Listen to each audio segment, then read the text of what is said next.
Far East Broadcasting Company Philippines, in partnership with Green Hills Christian Fellowship Ortigas, bring you a message from the Word of God. Together, let us know Christ and make Him known. Ang ating pananambahan ngayong alas 3 ng hapon, ating Filipino service. Sa ating pong tawag sa pagsamba, babasahin ko po ang Revelations chapter 4, verse 8 saka verse 11. Holy, holy, holy is the Lord God Almighty, who was and is to come. Worthy are you, our Lord and God, to receive glory and honor and power, for you created all things, and by your will they existed and were created. Panginoon, makapangyarihan sa lahat, sa aming pong pag-uumpisa ng aming pananambahan sa hapong ito, kayo po ang sinasamba namin. Kayo po ang binibigyan namin ng papuri at nawa ang bawat sangkap ng aming pananambahan, O Diyos, ay maging para sa inyong kalwalhatian lamang. Ito po ang aming samot dalangin sa pangalan ni Jesus. Tayo po'y tumayo. Tayo po ay sasamba sa pamagitan ng pag-awit. Diba people say, health is wealth. If there's any year when health is super important, it's definitely this year. Kaya, eto, healthy eating daw. Maybe I don't have mom's cooking skills. There are other ways to stay healthy, diba? For example, physically. And mentally, of course. Mental health break. Mental health break. I need to keep myself strong in more ways than one.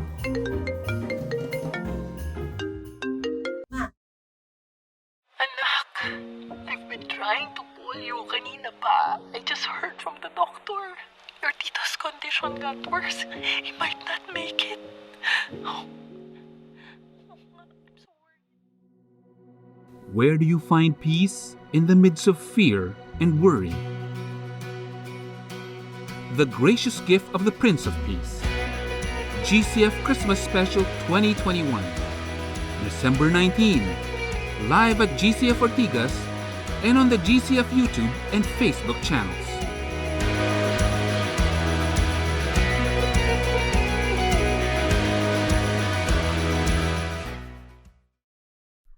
Tayo naman ngayon ay magtutungo sa ating pananalangin bilang isang tulungan. Babasahin ko po ang Nehemiah chapter 1, verses 5 and 6 upang ilagay ang ating mga kalooban sa diwa ng pananalangin. O Lord God of heaven, the great and awesome God who keeps covenant and steadfast love with those who love Him and keep His commandments. Let your ear be attentive and your eyes open to hear the prayer of your servant that I now pray before you day and night, your servants confessing the sins which we have sinned against you. Tayo po ay manalangin. Panginoon, tunay nga po na kung kami ay haharap sa inyong kabanalan, aming nararamdaman at aming nakikita ang dumi ng aming mga kasalanan sa iyong kabanan. Malayo po kami sa inyo dahil sa aming mga pagkakasala sa inyo. Kaya sa hapon ito, sa aming paglapit sa inyo bilang isang kapulungan, kami po ay humihingi ng tawad sa lahat ng aming kakulangan sa inyo. Nagpapasalamat kami na kayo ang gumawa ng paraan upang kami ay mapatawad upang inyong maipakita ang inyong kahabagan sa amin at patawarin kami. At ang kaparaanan na yan, Panginoon, ay ang pagbigay mo ng iyong bugtong na anak, upang sa krus ng Kalbaryo siya ay mamatay at pagbayaran niya ang lahat ng pagkakautang na naging resulta ng aming pagkakasala sa iyo. So ang lahat ng aming mga pagkakasala, Panginoon, nakaraan, sa kasalukuyan, sa darating pang panahon, ay kanya nang pinabayaran ng sarili niyang dugo sa krus ng Kalbaryo. Kaya naman kami, ngayong hapong ito, ay nakalalapit sa inyo at nakatatawag sa inyo na aming Ama na nasa langit, sapagkat ang aming mga pagkakasala sa inyo ay pinabayaran ng Jesus sa krus. O Diyos, maraming salamat sa kagandahang loob na iyan na iyong pinakita sa amin. Maraming salamat sa inyong kahabagan sa bawat isa sa amin. Alam namin, Panginoon, na kayo ay nananatiling tapat at makatarungan kahit sa pagpapatawad ng aming pagkakasala dahil nga sa ginawang sakripisyo ng Kristo Jesus sa krus para sa amin. O Diyos, nagpapasalamat din kami sa hapong ito dahil sa inyong katapatan sa bawat isa sa amin. Sa araw-araw, pagising pa lang namin, Panginoon, damang-dama namin ang buhay na iyong ibinibigay sa amin sa araw-araw. Ang tibok ng puso, Panginoon, na nanggagaling sa iyo. Maraming salamat, Panginoon, sa buhay na tinataglay ng bawat isa sa amin. Lalong higit sa buhay na walang hanggan na iyong pinagkaloob sa amin sa pamamagitan ni Kristo Jesus. Maraming salamat, O Diyos, sa iyong pagtatanggol sa amin sa araw-araw, sa iyong pagbubigay-bigay ng proteksyon sa aming paglabas, sa aming pagpasok, sa aming pamamalengke, sa aming pagpunta sa grocery, sa aming pagpunta sa opisina o sa pagawaan. O Diyos, kayo ang nagbibigay ng proteksyon sa amin. Kahit na kami ay nagmamask, o nag-face shield, o gumagamit ng iba pang mga precaution, Panginoon, o Diyos, alam namin na sa uli, ang aming kagalingan ay nagmumula sa iyo. Kaya maraming salamat, O Diyos. Dalangin namin sa hapon ito, ang aming bansa, ang bansang Pilipinas. Kami po ay mayroong napipintong halalan sa darating na Mayo 2022. At sa pamamagitan ng halalan na yan, Panginoon, alam namin na iyong itataas ang mga mamumuno sa aming bansa. Dalangin namin, O Diyos, ay hanapin namin ang iyong kalooban at sundin namin, O Diyos, ang aming konsensya at kung ano ang iyong ipinahihiwatig sa bawat isa sa amin sa kung sino ang tamang dapat ihalal. Nawa, O Diyos, hindi kami magpadala sa daloy ng mundo. Nawa, Panginoon, ang sundin namin ay ang iyong salita. Nawa, O Diyos, hanapin namin ang iyong kalooban. Itulog mo maging matahimik at mapayapa ang halalan sa Mayo 2022. At kung sino man ang inyong itatayong pinuno, O Diyos, kami ay susuporta at magpapasakop sa kanila ayon sa sinasabi ng inyong salita. Panginoon, dalangin din namin ang aming kapatiran, ang Green Hills Christian Fellowship. Nawa, Panginoon, ay lalo mo kaming gamitin. Hindi lang ang mga kapastoran, hindi lang ang mga elders at deacons, kundi ang lahat ng inyong mga lingkod na miyembro ng church na ito. Gamitin niyo kami lalo, Panginoon, na ipahayag ang inyong mabuting balita ng kaligtasan. Lalo na sa Kapaskuhan ito, Panginoon. Magkikita-kita siguro ng mga pamilya, ng aming mga kaibigan, at sa mga pagkakataon yun, O Diyos. Dinadalangin namin na kami ay bigyan niyo ng pagkakataon na ibahagi sa kanila ang Ebanghelyo. At sa ganoong paraan, sila, O Diyos, ay makakilala sa inyo bilang Panginoon at tagapagligtas. Sa aming pagpapatuloy ng aming pananampahan sa kapong ito, kayo po ang manguna sa amin. Nawa, Panginoon, ang inyong salita ang aming maitanim sa aming puso't isipan. Nawa, O Diyos, ang inyong kalooban ang aming sundin sa lahat ng aming ginagawa. At nawa, Panginoon, ang inyong kalwalhatian ang aming maibigay sa inyo sa kapong ito, sa bawat salita ng aming pananampalataya. Pagpalain niyo, Panginoon, ang pagbasa ng inyong salita at ang pangangaral namin ito. Kayo, O Diyos, nawa, ang magturo sa bawat isa sa amin. Ang lahat ng ito, Panginoon, ay dalangin namin sa iyo sa pangalan ni Jesus na aming mananagot at tagapagligtas. Amen. Amen. Mga kapatid, matutungo tayo sa pagbasa ng salita ng Diyos. Isang verse lang po ang babasahin natin sa hapong ito. Mangyari po lamang na tayong lahat ay tumayo. Kung meron po kayong kopya ng banal na kasulatan, buksan po ninyo o i-click po ninyo ang inyong device. So John chapter 1, verse 14. So John chapter 1, verse 14. John chapter 1, verse 14. And the Word became flesh and dwelt among us. And we have seen His glory, glory as of the only Son from the Father, full of grace and truth. Maaari na po kayong buko.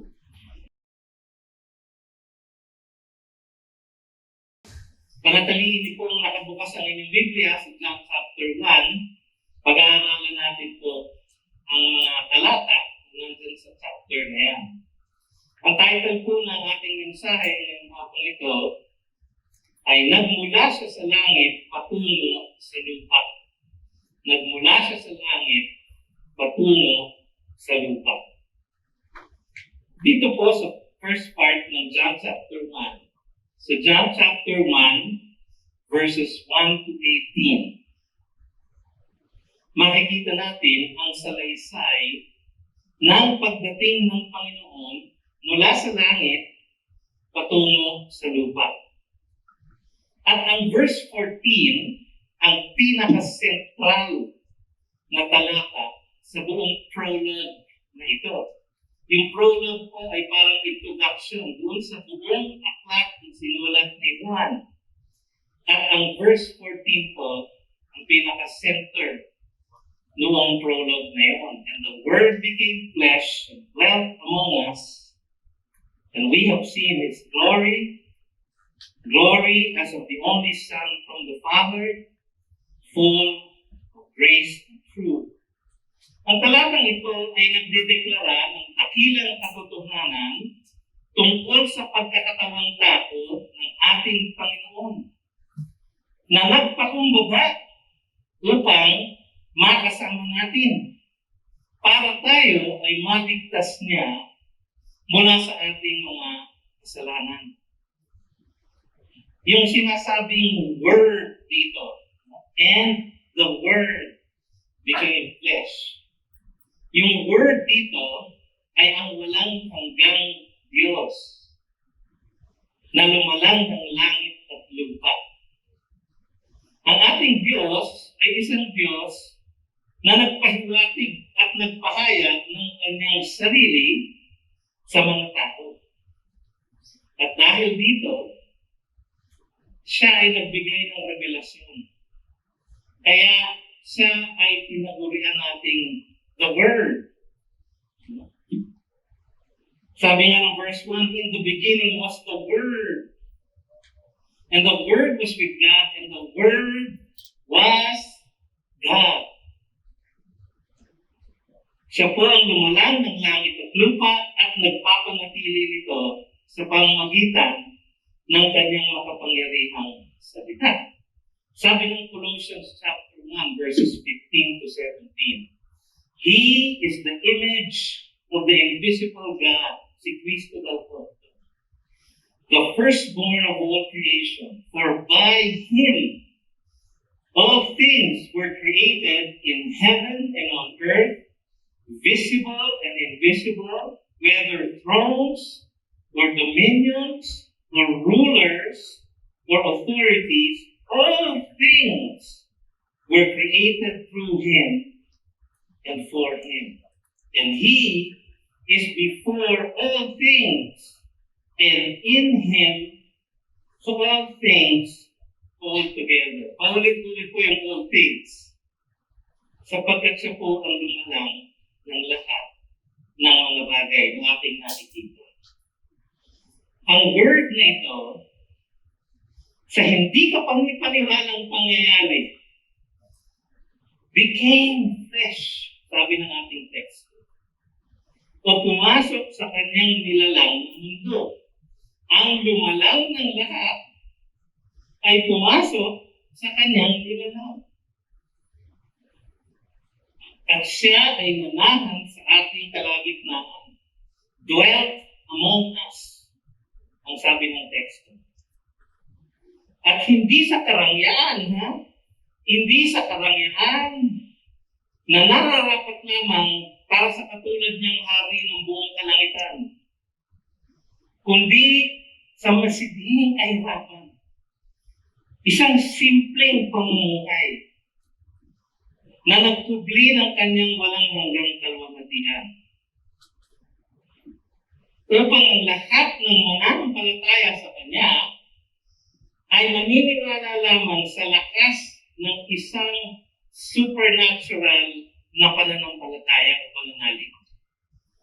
Kasi kung siya gumating at isang marilat na hari, baka maraming lumapit sa kanya. Kung siya isang mayamang hari, baka maraming lumapit sa kanya at maniwala sa kanya. Ngunit ginawang imposible ng Diyos na siya ay paniwalaan ng tao dahil sa kanyang karangyaan o dahil sa kanyang estado sa buhay. Siya ay pumasok sa kanyang nilalang ng isang mahirap at abad at walang kapangyarihang tao. Ngunit sabi pa rin ni John sa verse 14, He dwelt among us, at sabi niya, and we have seen His glory. So kahit na din ang estado sa buhay ni Kristo Jesus, sa kanyang buhay, nasaksihan ni John at ng iba niyang mga disipulo at yung ilan sa kanila ang kanyang glory, ang kanyang kalwalhatian. Sabi niya, we have seen His glory. Kasi naging saksi siya sa isang insidente na kung saan ang ating Panginoon ay nilantad niya ang kanyang tunay na kalwalhatian. Saan po yun? Sa Matthew 17, sa Mount of Transfiguration. Kasama niya si Peter, si James, at si John. At siya po sa kanyang pananambahan doon ay inilantad niya ang kanyang tunay na kalwalhatian. At lumabas pa nga na kasama niya si Moises at si Elijah. Kaya aking binabasa nga yung mga talatang yun, ng transfiguration ng ating Panginoon. Matatanong ko sa sarili ko, paano kaya nila nakilala si Moises at si Elijah? No? May ID kaya sila nung sila ay nagpakita. Ako si Moises, siya si Elijah. Marami pong hindi gano'n, sapagkat siguro kilala nila si Moises, baka meron siyang habang natungkod yung kanyang staff. Si Elijah lalo na makikilala nila dahil sa kanyang pananamit. Hindi ko alam kung yung nasuot nila sa Mount of Transfiguration. Pero sa isang kaparahanan ng Diyos lang na may alam, ipinalam niya na ito si Moises ang representante ng batas. At ito si Elijah ang representante ng mga propeta. The law and the prophets. Ang tawag po nila doon, the law and the prophets, sa atin po, yung pong Old Testament. So sa Mount of Transfiguration, inangkat ni Kristo ang kanyang glory. Glory as of the only Son from the Father. At kaisa-isang walang hanggang Diyos na nagkatawang tao, na nagawang katawanin ang lahat ng makasalanan sa krus ng Kalbaryo. At itanghal pa rin ang kapangyarihan ng isang buhay na hindi malulupig sa kanyang pagkabuhay mula sa patay. Ito po ang ating Panginoon. Kaya naman, sabi ni Juan, we have seen His glory dahil sa kanyang kagilhagilalas na buhay. Talaga naman siya ay nagmula sa langit patungo sa lupa. At dahil dito, ang buhay natin at ang ating walang hanggang kinabukasan ay binago na niya ng lubusan. Di ba? Hindi mo ba dahilan yun para maging merry ang Christmas? Sapagkat meron po tayong inaasahan ang ganong kaligtasan. Ang unang pong katotohanan makikita natin dito sa prologue na ito, yung ito. Siya ay dumating bilang walang hanggang Diyos. In the beginning was the Word, and the Word was with God, and the Word was God. He was in the beginning with God. All things were made through Him, and without Him was not anything made that was made. Hindi ko alam kung bakit mayroong mga namumutya at nagsasabi na si Kristo daw mismo ay hindi kailanman inako yung pagiging Diyos. At ang Biblia daw ay walang sinabi sa kanya na bilang Diyos. Eh napakalinaw mo, di ba? Kaya si John, sa pag-umpisa niya ng gospel niya, nilinaw na kagad siya ang Diyos. Wala tayong dahilang pagdudahan na siya mismo ay ang walang hanggang Diyos ng kalangitan. Ipinakita niya ito sa kanyang makapangyarihang pagtuturo. Kinumpirma niya ito sa pamamagitan ng kanyang kagilagilalas ng mga himala. Itinanghal niya ito sa kanyang walang katulad na kagandang loob, pag-ibig, kahabagan, at malasakit sa kanyang kapwa. Pagtuturo ng katotohanan, pagpapahayag ng ebanghelyo, at pagpapagaling ng mga may sakit. Maraming ebidensya ang kanyang ipinakita. Ngunit siya ba? Ito ang tanong ko sa inyo mga kapatid. Siya ba ay Panginoon na ng ating buhay? O patuloy pa rin ba tayo sa pamumuno ng sarili nating buhay? Pagsunod sa sarili nating mga pagnanasa? Pag-una ng sarili nating prioridad? Imbis na isuot ang lahat ng mga ito sa kanyang pag-aari sa ating buhay.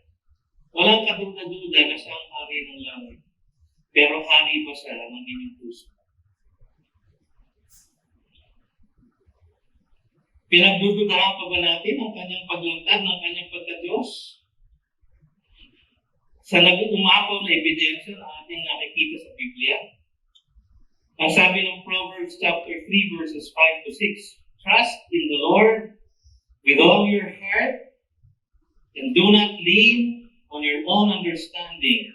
In all your ways, acknowledge Him, and He will make straight your paths.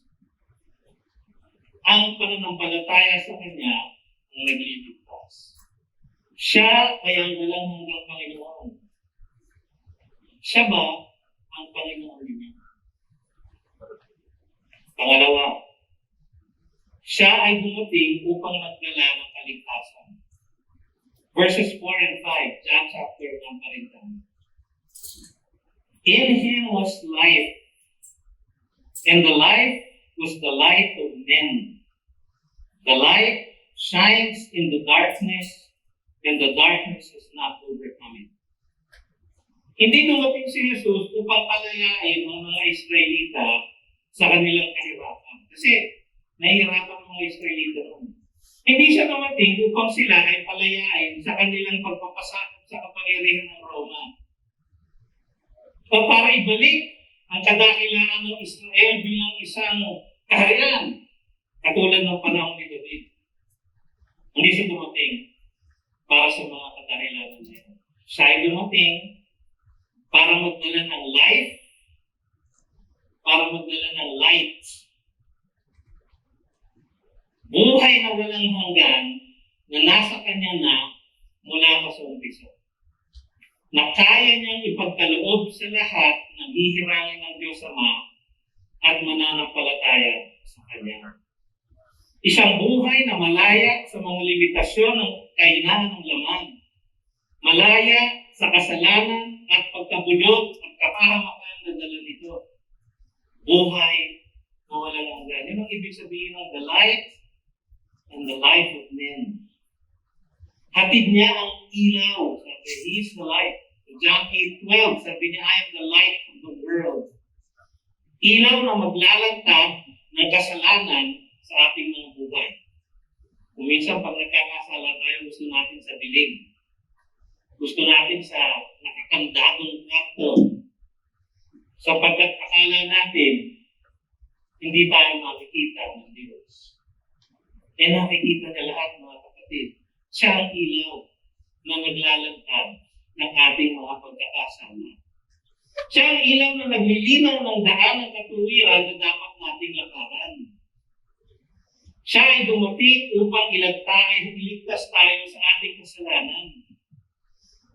Hindi sa kahirapan, o sa kalungkutan, o sa pagdurusa, o sa paghihirap, o sa sakit, o sa kakulangan natin ng katuparan sa ating buhay. Hindi siya dumating para iligtas tayo dun sa mga yan. Yang mga yan ay mararanasan pa rin natin ang kanyang tagumpay sa pamamagitan ng ating pagsunod sa kanya. Ngunit siya ay dumating para tayo iligtas mula sa kasalanan. Yan ang pinakamalaking balakid na maghihiwalay sa atin sa ating kinabukasan na kasama ang Diyos sa kabilang buhay. Kasalanan. Yan ang magpapahamak sa atin. Siya ay dumating upang tayo ipalayain sa kasalanan. Kaya yung mga Kristiyano, iniisip nila, ligtas na pala ako, hindi magkakasala na lang ako kasi pinatawad na pala ako ng Diyos. Kaya ka nga iniligtas na mula ka sa kasalanan. Bakit ka ba kakatuloy sa iyong pagkakasala? Kung ikaw ay iniligtas na mula sa kasalanan. Ang tanong na dapat natin harapin ngayon ay ito. Tinanggap na ba natin sa ating mga puso ang pangangailangan natin ng isang tagapagligtas mula sa ating kasalanan?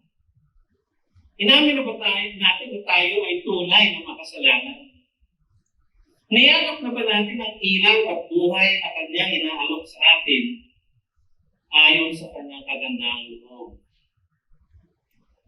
Mahirap yung mga tanong, ano? Pero yun ang dapat natin isipin sa Paskohan na ito. Sapagkat walang Merry ang Christmas kung si Kristo ay wala sa inyo. Sapagkat kung siya ay wala sa inyo, kayo ay nasa inyong mga kasalanan pa. At kayo ay mapapahamak.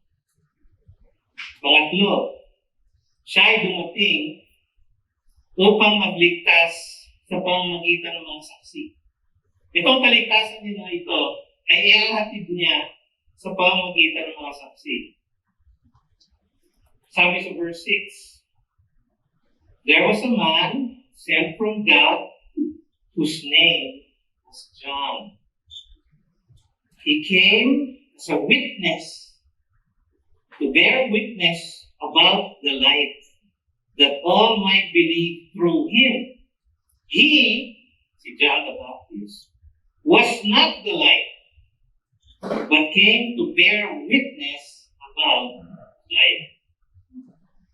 Ang lalong hindi ka panipaniwala sa kanyang pagdating ay ang katotohanan na pinili ng Panginoon na gamitin ang mga marupok, mahina na saksi upang ihatid ang kanyang magandang balita ng kaligtasan. Katulad ni John the Baptist. Noong siya'y dumating, pinili niya ang pinakaaba, pinakamahirap na mga magulang upang maging entablado ng unang kapaskuhan na naglunsad ng kanyang misyon ng kaligtasan sa lupa. Pinili niya si Joseph, isang carpenter. Pinili niya si Mary, isang teenager, na walang kayamanan, walang karangyaan, walang kapangyarihan. So pinili niya si John the Baptist, pinili niya yung mga kabanyang magulang. At nung siya ay nagpadala ng mag-aanunsyo ng kanyang kapanganakan, naalala niyo sa Luke chapter 2, ang pinadala niya ay isang bukbok ng mga anghel. Pero yung mensahe ay kanilang iniawit o ibinigay sa mga hari? Hindi. Sa mga pare? Hindi rin. Kundi sa mga mahihirap, walang pinag-aralan at aba na pastol. At sila ang ginamit niya ng mga unang ebanghelista upang ihatid ang kanyang mabuting balita ng kaligtasan. Ang tanong para sa atin ngayon ng mga nananampalataya na kay Jesus, kung kayo ay alagad na niya, nagasunod na niya, at nanampalataya na kayo sa kanya. Ito ang tanong, ipinapahayag ba natin ang mabuting balita na ito sa ating mga kapwa, sa ating pang-araw-araw na buhay? Kailan ba ang huling okasyon na inyong pinahagi ang Ebanghelyo sa isang kaibigan, sa isang kamag-anak, siguro sa isang kaaway? Kung ito ang pinakamabuting balita sa buong mundo, ang pagdating ng isang tagapagligtas na magdadala sa atin sa langit, hindi ba magandang balita yun? Bakit kaya hindi natin isinisigaw ito sa lahat ng mga taong nasa sirkulo ng ating influence? Siguro, nag-aalata tayo. Pastor, hindi ako handa. Hindi ako aral. Hindi ako makapangyarihan. Wala akong key. Si John the Baptist ba meron? Hindi ba wild man siya na nakatira sa ilaw? Kumakain ng bubuyog at ng pulot o kyutan. Dahil hindi nyo alam yun sa Tagalog. Honey! No. Malalim mo ng konting Tagalog. Yung mga pastor ba, aral? O handa? O mayayaman? O may key? Kung kayo ay nag-aalala na kayo ay aba at maralita, ay shoot na shoot kayo na magdala ng balita ng kaligtasan. Sapagkat ang kaligtasan niya ay kanyang ipinagkakaya sa pamamagitan ng mga aba at maralita, ng mga makasalanan Baka iniisip nyo, ako, Pastor, masyadong makulay ang aking kinabukasan. Ay, ang aking nakaraan. Buti na lang nagkita ang ito. Masyadong makulay. Baka hindi ako paniwalaan. Mga kapatid, ang mga nagkalat ng kanyang balita, meron isang tax collector, si Levi. Wala nang mas masama pa sa tax collector. Siya ay naging si Matthew at siya ang sumulat ng Gospel according to Matthew. So kung inisip nyo, masyado akong makasalanan. Ay, congratulations. Qualified po kayo na maging evangelist. Pang-apat, kasi baka natatakot kayo na kayo ay tanggihan.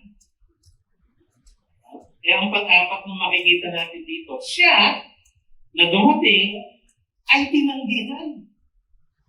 Sabi sa verse 9, the true light, which gives light to everyone, was coming into the world. He was in the world, and the world was made through him. Siya ang creator, right? Yet the world did not know him. He came to his own people, yung mga Israelita. And his own people did not receive him. Sarili niyang mga kababayan sa Nazareth. Nung siya ay nagpakilala ng kanyang sarili bilang Mesiyas sa sinagoga ng Nazareth, hinapon siya upang batuhin at patayin. Sarili na niyang sinagoga yun. Full church niya, kumbaga. Mga kapatid, kung kayo ay natatakot na matanggihan dahil sa dala niyong ebanghelyo, ang ating Panginoon ay tinanggihan ng sarili niyang mga kababayan. Madalas binuma sa ating pamamahagi ng ebanghelyo, yung nakikinig pa sa atin, yung hindi natin kaamano, yung makakakilala sa atin ng lubusan, yun ang hindi makapaniwala. Dahil alam nila kung anong pagkatao natin. Di ba? Alam nyo, nung nag-celebrate ako ng 60th birthday ko, 60 na po ako. Alam ko, mukha akong 40. 60 na po ako. Meron na po tayong katandaan. Nung nag-celebrate po ako, yung aking asawa, humingi po siya ng mga video testimonial. Sa aking mga klase, sa Asian Institute of Management, kung saan po ako nag-aral nung kabataan ko.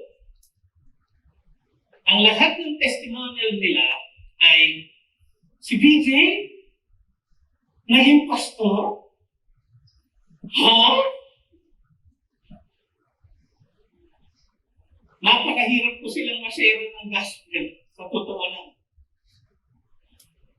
Wala halos makapaniwala sa kanila. Ikaw naging pastor ka. Ikaw ang number 1 na manginginom. Ikaw ang number 1 na nagyayaya sa mga bar. Naging pastor ka. Sabi ko, ganyan ka, nakas ang kapangyarihan ng aking Panginoon. Kaya walang naniniwala sa kanila sa akin. Yung mga hindi ko kakilala, sila ang naniniwala. Baka natatakot kayo mga kapatid na matanggihan kayo. Kasi ang ating Panginoon ay tinanggihan. Alam natin yan. Siguro, ang gagawin ko na lang, pastor, para hindi ako tanggihan, gagawin ko mas madaling tanggapin ang ebanghelyo. Ha? Gagawin ko mas magaan. Babawasan ko yung pagtawag sa pagsisisi. Babawasan ko yung pagdiin sa ating pagiging makasalanan. Hindi ko na lang babanggitin ang sinasabi ng Biblia na tayo ay patay sa ating mga kasalanan. Iniwasan ba ni Juan Bautista ang pagtawag sa pagsisisi? Ang sabi nga niya doon sa mga lumalapit na mga religious leaders, "You brood of vipers," sabi niya. Maganda po sa Tagalog. No? Kayong mga lipon ang mga ulupong. Ang lupong sa Tagalog, di ba? Binawasan ba niya ang tindi ng mensahe, ang bangis ng mensahe ng Ebanghelyo? Hindi po. Binawasan ba ng mga apostol? Hindi rin. Kaya nga sila lahat ay pinatay dahil hindi nila binawasan ang bangis ng mensahe.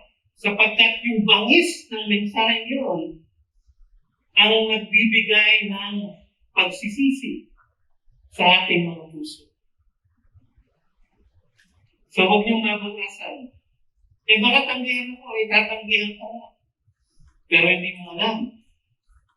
Baka in the future, maalala yung yung sinabi. Meron po kami pinahanginan na ganyan. Mag-boyfriend, nagpa-counsel sa amin mag-asawa. Matagal na po ito. Dahil yung lalaki ko ay hindi naniniwala, yung babae ko ay believer. So sabi ko sa kanya dun sa babae, ikaw ay disobedient. Ang kailangan mong gawin, breakan mo ito. Sa harap ng dalawa. Sabi nung lalaki, bakit naman, pastor? Kasi sabi ko, unbeliever ka. Nasisimba naman po ako. So binahaginan ko siya ng gospel. Inumpisahan ko dun sa kanyang pagiging makasalanan. Ay, galit na galit po. Umalis po sa aming tawanan na talagang kung pwede lang ako suntukin, susuntukin po. Hindi ko nga yung sinasadya. Pagkatapos ng isang taon, tumawag sa akin, sabi, Pastor, pwede ba akong pa-disciple sa inyo? Sabi ko, ha? Ano nangyari sa'yo? Ano makain mo? Naalala daw niya, yung binahagi ko noon, at nagtanong-tanong siya. Dinala sa mga Panginoon sa isang Bible study kung saan napag-aralan niya ang Ebanghelyo. At siya ay tumanggap sa Panginoon. At dinisipulo ko po siya. Nag-break po silang mag-boyfriend. Pero pagkatapos ng isang taon, sila po ay nagbatik. Dahil pareho po silang Christian. Pagkatapos po ng isang taon, ako po nagkasal sa kanila. Kung minsan po, tinatanggihan tayo ng mga tao. Ngunit sila ay binibigyan ng patama ng Espiritu Santo.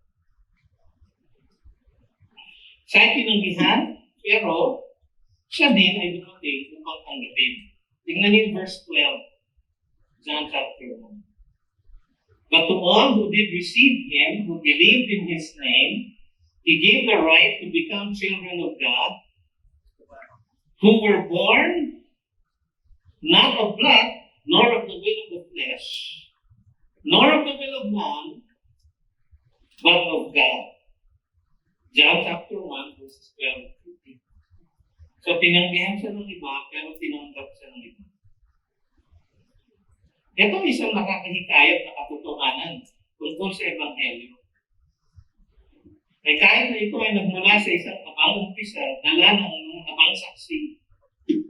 Ito ay kumalat sa buong mundo at tinanggap at pinaniwalaan ng milyon-milyon na tao. Sa loob ng mga 2 siklong kasaysayan. At ito ay nangyari hindi dahil ang mensahe ito ay pinagaan o pinalabukan o binangasan ng bangis. Hindi po. Ito ay nangyari sa kabila ng katotohanan na mahirap kuminsan tanggapin ang katotohanan ng Ebanghelyo. At natural lang na nilalabanan ng tao ang mensahe niya. Pero ang sabi ng verse 13, sila were born of God. Sila ay tumanggap at naniwala dahil sila were born of God. Born again. Sila ay ipinanganak ng muli. Sila ay binuhay sa kanilang pagkapatay sa mga bagay ng Diyos. Makikita natin yan sa maraming bahagi ng banal na kasulatan. Hindi ko na uulitin at mapapatagal po tayo. Kaya ano ang kailangan natin gawin? Malinaw ang Biblia. Ang Diyos ang nagliligtas. Siya pala ang nabubuhay ng muli. Siya pala ang nagpapaborn again sa mga tumatanggap at naniniwala. Di ba sa John chapter 3, nung pinag-usap ni Nicodemus si Jesus, si Nicodemus na pinaka-religyoso sa buong Israel, siya ang rabbi ng mga rabbi. Siya ang senior pastor ng Sanhedrin. Ang sabi ni Jesus sa kanya, you must be born again. Ibig sabihin, hindi pa pala siya ligtas. Sa lahat ng kanyang pagkakareligyoso, hindi pa pala siya ligtas sapagkat kinakailangan na siya ipanganak ng muli. Pagkatapos nun, sa John 3:16, sabi niya, kailangan mo manampalataya. For God so loved the world that He gave His only begotten Son, that whosoever believeth in Him shall not perish, but have eternal life. So, kailangan mo mag-born again. Diyos lang ang nakakagawa nun. Tapos, kailangan mo manampalataya. Siya lang ang makakagawa nun. Ngunit ang mga tumatanggap sa Kanya at naniniwala sa Kanya ay hindi naliligtas dahil sa kanilang sariling gawa, kundi sa kagandahang loob ng Diyos. To as many as received Him, they were born of God, not of the will of the flesh, nor of the will of man, but of God. Yung po ang ating kaaliwan, di ba? Ang role lang natin ay ibahaging mabuting balita. Sino ang nagliligtas? Tayo ba? Hindi po. Pag tinatanggihan yung ating mensahe, tayo ba ang tinatanggihan? Hindi po. Pag tinanggap ka dahil sa galing natin, hindi po. Ang lahat ay naliligtas dahil sa kanyang pagdating sa buhay ng bawat isa.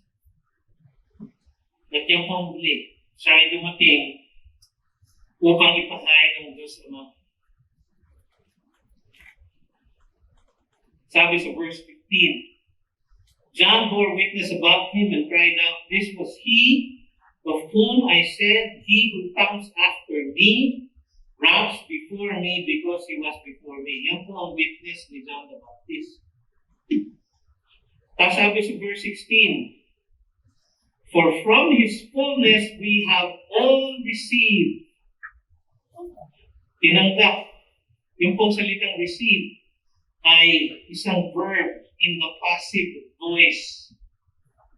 Meron pong nagbigay sa atin, tayo lang po ay tumanggap. For from His fullness we have all received grace upon grace. At pwede niyo po ulit-ulitin yun. Grace upon grace upon grace upon grace. For the law was given through Moses, grace and truth came through Jesus Christ.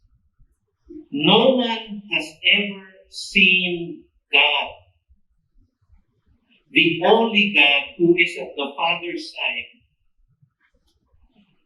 the only begotten Son, sa ibang translation. He has made Him known.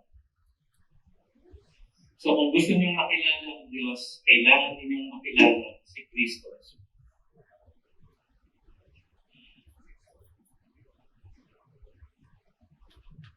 Ang ating Panginoon ay dumating upang ipahayag sa atin ang Diyos Ama. At ang buong Biblia ay nagbibigay sa atin ng mga detalyadong larawan niya bilang anak ng Diyos. Hebrews chapter 1 verse 3. He is the radiance of the glory of God and the exact imprint of His nature.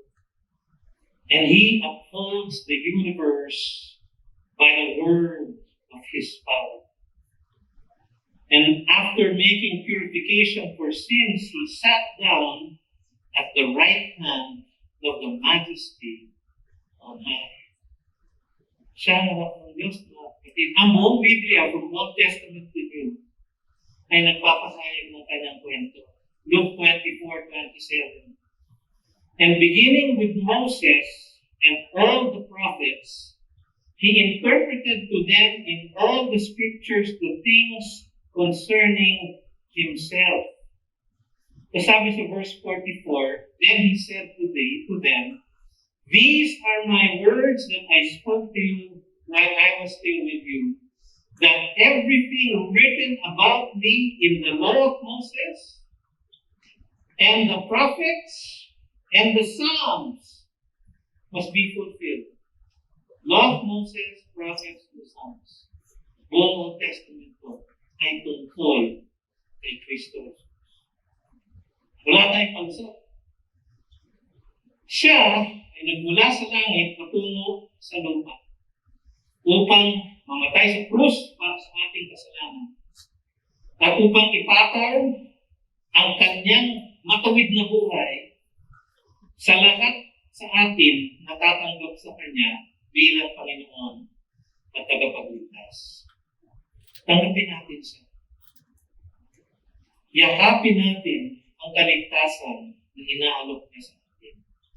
Ipahayag natin ang mabuting balita na ito sa lahat ng ating mga kamag-anak, kaibigan, kakilala, lalong-lalo sa Kapaskuhan na ito. Meron po tayong oportunidad. Huwag po natin isaya. Tayo po ay manalangin. Panginoon, maraming pong salamat sa inyong mensahe sa amin sa hapon ito. Ito ay tumimo sa aming puso at isipan at aming maalala, Panginoon. Sa Kapaskuhan na ito, sa gitna ng mga aginaldo, mga handaan, mga kainan, gawa, Panginoon, ay aming maalala ang lahat. Kahit po lahat ay tumayo, tanggapin natin ang basbas at pagpapala ng ating Panginoon Diyos.